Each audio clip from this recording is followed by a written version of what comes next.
I hope that every Republican in the country who's pro-choice decides to abandon their dangerous extremist party and come over to a party that stands up for the freedom of the people. I yield back, Mr. Chairman. American carnage.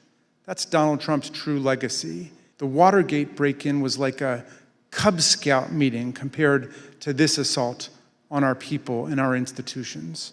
They want a nationwide law which makes it a crime to have an abortion anywhere, in any case, including where women and girls have been raped or are victims of incest. Can we endure half free choice states and half theocratic compelled pregnancy states?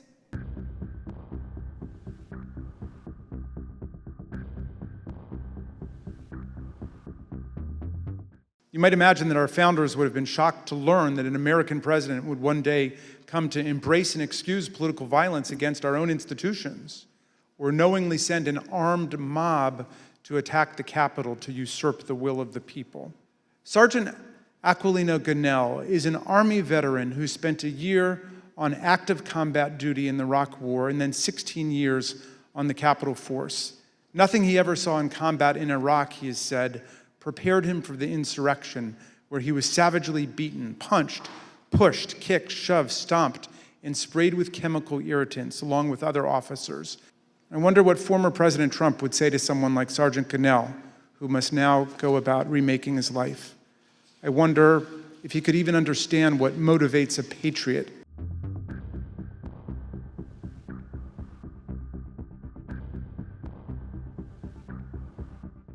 In a number of the compelled pregnancy states, they're already talking about passing laws to make it a crime for a woman to leave a state for the purpose of obtaining health care in a state where abortion is still lawful.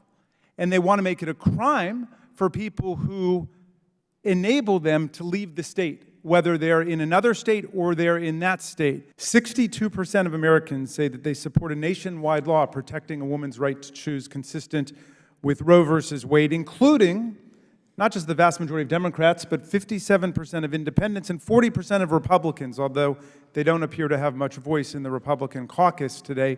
But there are lots of Republicans who agree with us that this is a choice that belongs to women, girls, and their families. That is the vast majority of the American people. But what happened was a transformation within the Republican Party, because they began to insist that opposition to Roe versus Wade be a litmus test issue, the central issue that judges would have to pass or lawyers would have to pass before they got appointed to the bench. And so it became a decades-long campaign to overthrow Roe versus Wade, which had been principally the handiwork of Republican appointees to the court, but it had built this wonderful line of precedent about the constitutional right to privacy. And they were so emphatic about it that in 2006, they blocked President Obama's nominee, Merrick Garland, from even getting a hearing. Okay, they played politics that way. I hope that every Republican in the country who's pro-choice decides to abandon their dangerous extremist party and come over to a party that stands up for the freedom of the people. I yield back, Mr. Chairman.